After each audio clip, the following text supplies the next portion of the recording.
Hello， 大家好，我是介的爸爸。今天要跟大家分享的故事是佩德罗咳嗽了。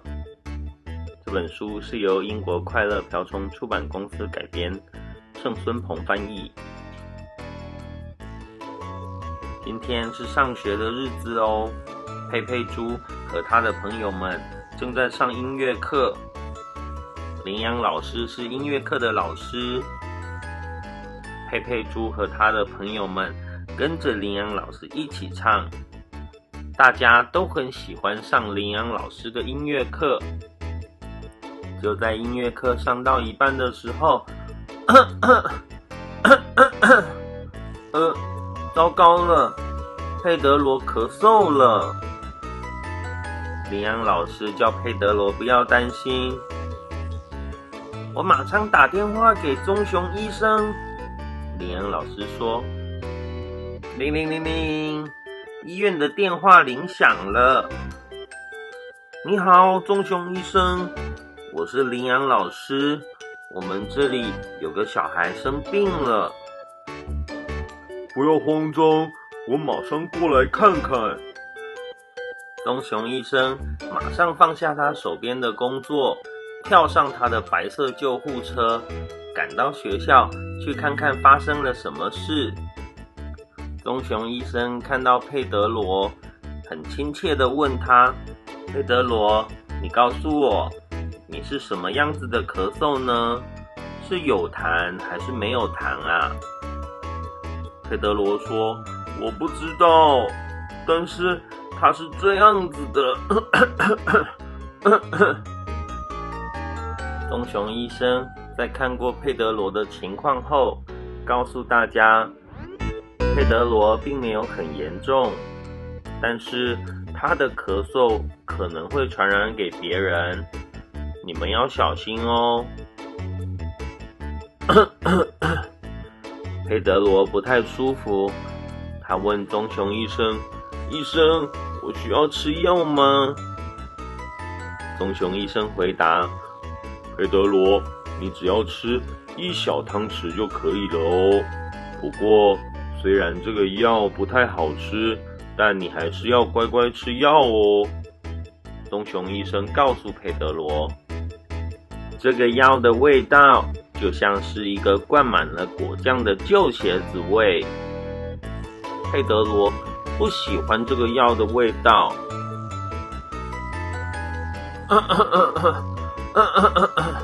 哦，糟糕！小狗丹尼和小羊苏西看起来也感冒了，他们都被佩德罗传染了。于是棕熊医生也赶快让丹尼还有苏西吃药。你会生病吗，棕熊医生？佩佩猪好奇地问棕熊医生。不会，佩佩猪，我从来都不生病，因为我每天都有乖乖吃一个苹果哦。再见。棕熊医生笑着回答佩佩猪。放学的时间到了，所有的家长们都到幼稚园来接小孩子们回家。不好了，不好了，所有的大人都被佩德罗传染了。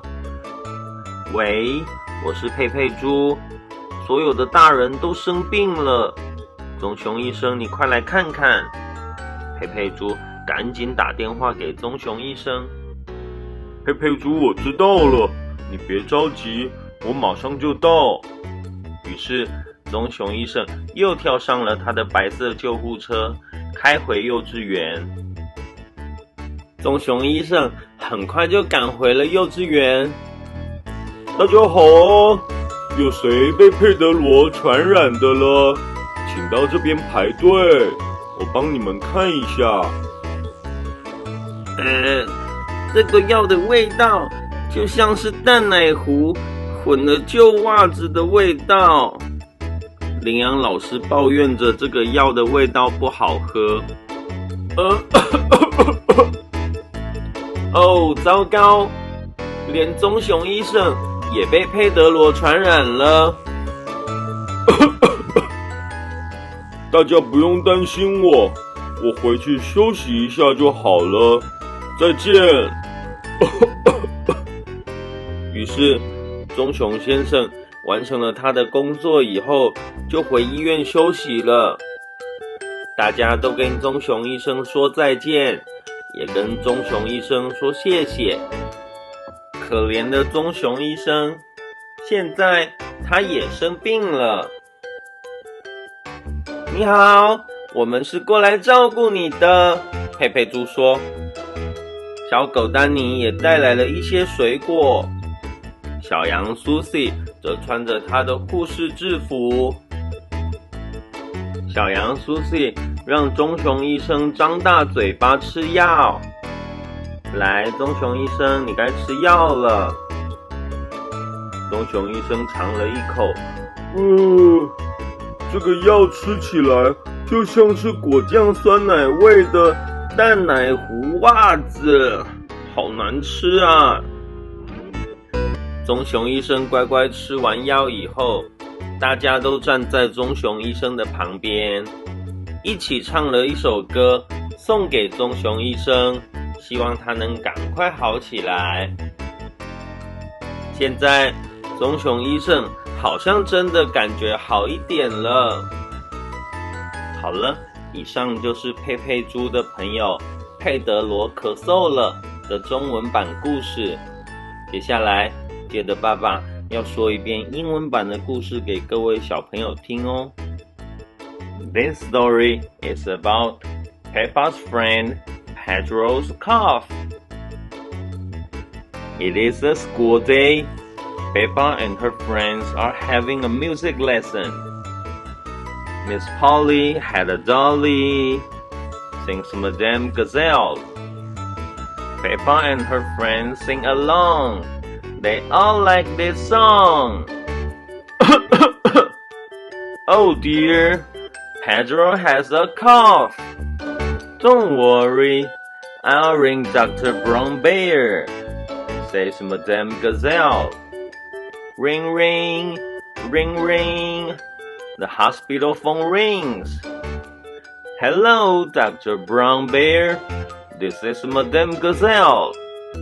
A child is ill, says Madame Gazelle. Don't panic. I'll come straight away. Beep, beep, beep, beep. Dr. Brown Bear jumps in his special white car and drives off to school. Hi, Pedro. What seems to be the problem? Is your cough tricky or chesty? Asks Dr. Brown Bear. I don't know, but it goes like this. Replies Pedro.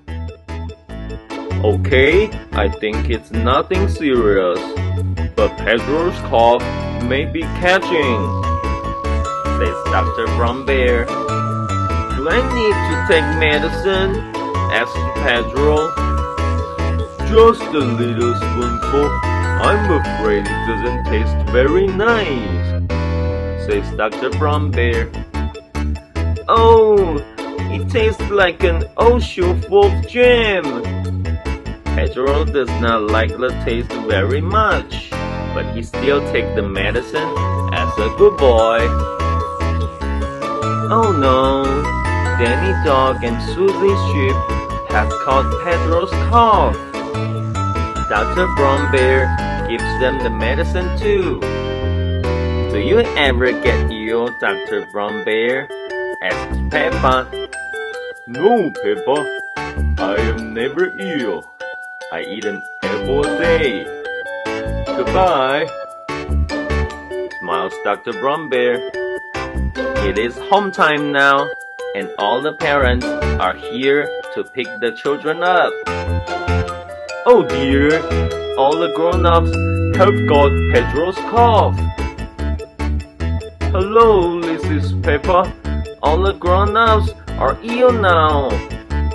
Peppa calls Dr. Brown Bear. Don't worry, Peppa. I am on my way. Dr. Brown Bear jumps in his car again. So Dr. Brown Bear returns to school. Hello, everyone. This is Dr. Brown Bear. Caught Pedro's cough? Well, stand in the line and open wide. Madame Gazelle took the medicine. It tastes like custard and old socks. Madame Gazelle groans. Oh dear, Dr. Brown Bear has caught Pedro's cough too. He is coughing now. Not to worry about me. Goodbye, I will be fine. Dr. Brown Bear has finished his job. Then he leaves. All of them say goodbye and thank you to him. Oh, poor Dr. Brown Bear. He is ill now. Hello, Dr. Brown Bear. We've come to take care of you, says Peppa Pig. And Danny brings some fruits. And Susie is in her nurse's outfit. Here is your medicine. Susie lets Dr. Brown Bear open his mouth wide. It tastes like jammy yogurt flavored custard sock, frowns Dr. Brown Bear. After Dr. Brown Bear taking the medicine, they all sing a song to make Dr. Brown Bear feel better. And now he does. 好啦，各位小朋友，今天的故事佩德罗咳嗽了就说到这边咯，大家有没有喜欢呢？那么看完了这本故事书，我们来学习一些和这本书相关的单字和句子吧。咳嗽就是 cough， 咳嗽 cough， 感冒了要吃药，药就是 medicine， 药 medicine， apple 就是苹果 apple， 苹果。棕熊医生说他从来不生病。I am never ill, I eat an apple a day. 张开你的嘴巴 Open your mouth. 好啦，今天的故事佩德罗咳嗽了就说到这边咯，希望各位小朋友们会喜欢。那我们下次再见，拜拜。好，如果你喜欢借的爸爸说故事的频道呢，欢迎点赞、订阅并分享，最后不要忘记开启小铃铛哦。